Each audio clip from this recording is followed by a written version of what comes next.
ಬ್ರಹ್ಮಚಾರಿ ಗಣಪ. ಮದುವೆಯೆಂಬುದು ಜೀವನದ ಒಂದು ಪ್ರಮುಖ ಘಟ್ಟ. ಎಲ್ಲರಿಗೂ ತಮ್ಮ ಮದುವೆಯ ಬಗ್ಗೆ ಅನೇಕ ಕನಸುಗಳಿರುತ್ತವೆ. ತಮ್ಮ ಜೀವನ ಸಂಗಾತಿ ಹೀಗೆ ಇರಬೇಕೆಂದು, ಅವರೊಂದಿಗೆ ಹೇಗೆಲ್ಲ ಬಾಳಬೇಕೆಂಬ ಹಲವಾರು ರೂಪುರೇಷೆಗಳಿರುತ್ತವೆ. ಇದು ಹುಲುಮಾನವರಿಗಷ್ಟೇ ಸೀಮಿತವಾದುದಲ್ಲ, ದೇವಾನುದೇವತೆಗಳನ್ನು ಬಿಟ್ಟಿದ್ದಲ್ಲ. ಅದನ್ನು ಸಾಕಷ್ಟು ದೇವತಾ ಕಲ್ಯಾಣ ಪುರಾಣಗಳಲ್ಲಿ ನಾವು ಓದಿ ತಿಳಿದಿದ್ದೇವೆ. ವಿಘ್ನ ವಿನಾಶಕನೆಂಬ ಹಣೆ ಪಟ್ಟಿ ಹೊತ್ತ ಗಣೇಶ ಮಾತ್ರ ಇದಕ್ಕೆ ಅಪವಾದ.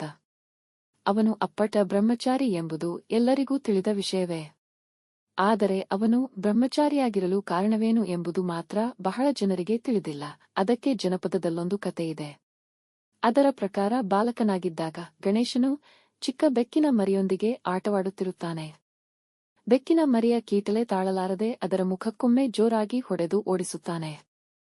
ಗಣೇಶನ ಏಟಿನಿಂದ ತತ್ತರಿಸಿ ಹೋದ ಬೆಕ್ಕು ಮುಖದಲ್ಲಿ ರಕ್ತ ಸುರಿಸುತ್ತಾ ನೋವಿನಿಂದ ನರಳಿ ಅಲ್ಲಿಂದ ಕಾಲ್ಮೀಳುತ್ತದೆ. ಬೆಕ್ಕು ಹೋದ ನಂತರ ಗಣೇಶ ಮನೆಗೆ ಬರುತ್ತಾನೆ. ಅಲ್ಲಿ ಅಮ್ಮನ ಮೊಗದಲ್ಲಿ ಗಾಯವಾಗಿ ರಕ್ತ ಸುರಿಯುತ್ತಿರುತ್ತದೆ. ಗಣೇಶನಿಗೆ ಗಾಬರಿಯಾಗುತ್ತದೆ.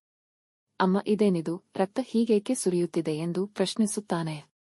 ಆಗ ಗೌರಿ ಇದೆಲ್ಲವೂ ನಿನ್ನಿಂದಲೇ ಆದದ್ದು ಎನ್ನುತ್ತಾಳೆ. ಗಣೇಶನಿಗೆ ಅರ್ಥವಾಗುವುದಿಲ್ಲ. ಸುಮ್ಮನೆ ಮಂಕಾಗಿ ನಿಲ್ಲುತ್ತಾಳೆ. ಆಗ ಗೌರಿ ಹೇಳುತ್ತಾಳೆ, ಸಕಲ ಜೀವರಾಶಿಗಳಲ್ಲೂ ನಾನಿದ್ದೇನೆ. ಯಾರೊಬ್ಬರಿಗೆ ನೋವಾದರೂ ಅದು ನನಗೆ ನೋವಾದಂತೆ ಎನ್ನುತ್ತಾಳೆ. ಗಣೇಶ ಕ್ಷಮೆ ಕೇಳುತ್ತಾನೆ.